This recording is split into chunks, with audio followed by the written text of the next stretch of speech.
Hey Ryan, Michael Galloway here with We Don't Need No Stinking Recordcompany.com. Got that right for a change. And I'm with David Spangenberg, also known as Professor Pooch from ProfessorPooch.com.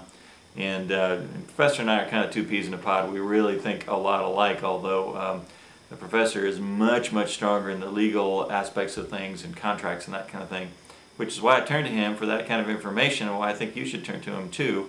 You can have him go over your contracts. He's not a lawyer, but he is somebody who teaches a lot I teach lawyers. Yeah, teaches a lot of lawyers a lot of stuff about entertainment law and these contracts.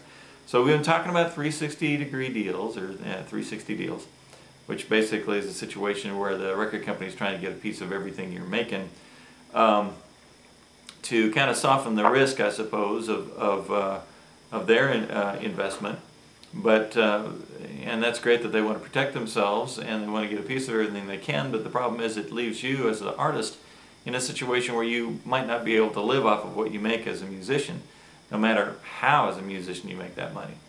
So let's talk about ways to beat a 360 deal. And David, is this going to be before you sign, things to have written out of it, or is it stuff that you can do once you signed it and you can still get away with? Well, first of all, yes, you should have certain things signed with yourself before that, but we'll get into that. That's a separate conversation. Okay. At the same point in time, there's several things to think about with the 360 deal, and one is, first of all, you know, how much buzz you have, how powerful you are, how badly do they want you. This will definitely affect the 360 deal.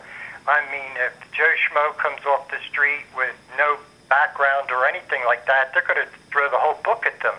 Where if they really want somebody that's in a bidding war, because a lot of companies want them, you know, that's all, they're going to, you know, they're going to negotiate with you from a different standpoint. Well, I can bring up a couple thoughts about that. One is, that's one of the reasons I'm teaching people to try to build their own following first. You get 10 or 20 or 30,000 people following you, you're not negotiating from a position of strength, and that's bankable in this kind of situation. It does remind me of... Exactly, I agree 100%, because that's part of, you know, building that buzz so that they come to you. And believe me, if you're doing well, they will come to you. They're gone. And the other thing is, I remember years and years ago, I think it was, you know, Jerry Garcia and, why am I going blank on him? Yeah, but Jerry Garcia pulled off the best thing way back when he let people tape the concerts. Well, yeah, I mean, he was so far ahead of his time, it was ridiculous. Yeah. But so they took their band and they said at one point, we're going to fire our record company. We think we can do a K-Tel Presents, which was, I don't know, some of you younger folks out there don't know about this, but basically it was late night advertising television where they thought that they could sell direct to the consumer without the record companies even being involved. And they were convinced that they could make this work, and they didn't need, again, no stinking record company. And they were just right on the brink of doing it from the legends I hear about it. And lo and behold, the record companies caved and gave them a much better deal, a much better cut of the record sales.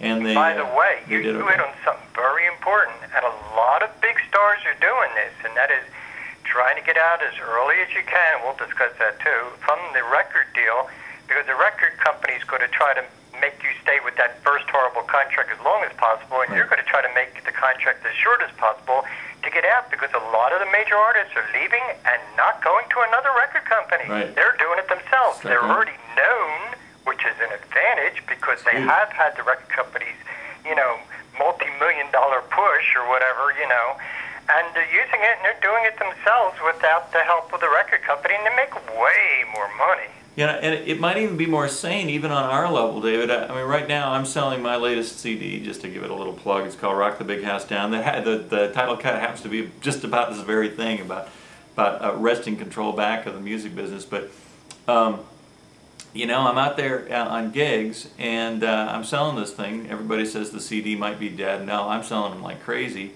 And what's fun is I'm making $6 or $7 per copy. Where Yeah, I would instead of like 10 cents. Yeah. And so how many do I... Big deal. Big difference. How many do It pays for you to buy it, Yeah, It pays for you to buy your own CDs and sell it for 6 and 7, where if they sold it for 10, you would get maybe $1. right. So You know, if after you pay back everything. yeah, that's my profit. Okay, I mean, so it doesn't take very long to be asking myself the question: how many do I not have to sell to equal what I would have made as a somebody who had a gold record? Well, the fact is, the gold record you wouldn't make any money off of anyway, so I'm already ahead. And That's right. But I'm not famous necessarily, and maybe that's okay. I got to think about that every once in a while. Well, I'm not as famous as the Beatles or the Rolling Stones or Madonna or anybody like that. But maybe that's not so bad. No, So it's going all remember, right. 10% of something is worth way more than 100% of nothing. Yeah. So, well, anyway, so we're talking about going in with a position of strength, but so that's some stuff you can do on the front end to protect yourself from the 360 deal. What else can you tell me about it? All right. Excuse me. Philadelphia sinus weather. I love it. Yeah. Which the idea is, I hate the term, but it's called thinking outside the box. And really, there is no box. People put boxes around them. Let's look at the 360 deal. Okay. Why not ask for example, let's say they want to give you a 360 deal. Well, first of all, you could say, okay, you can have 50% of this, 10% of this, 20% of, you could do that. But how about, okay, you can take this 360 deal until we break even, and after that, you can only make it on mechanicals. Love it. Or turn it 180 degrees. Make it so, it's if I get this straight, I'm too much math. Is that a Bino man? Make it so that they can't take a 360 until they get their money back, and then they can. Interesting. Delay the 360, in other words. So, there's all kinds of ways. The idea is to use your imagination. Why can't lawyers and record companies be a little creative and find answers instead of just saying, Yeah. And there are ways,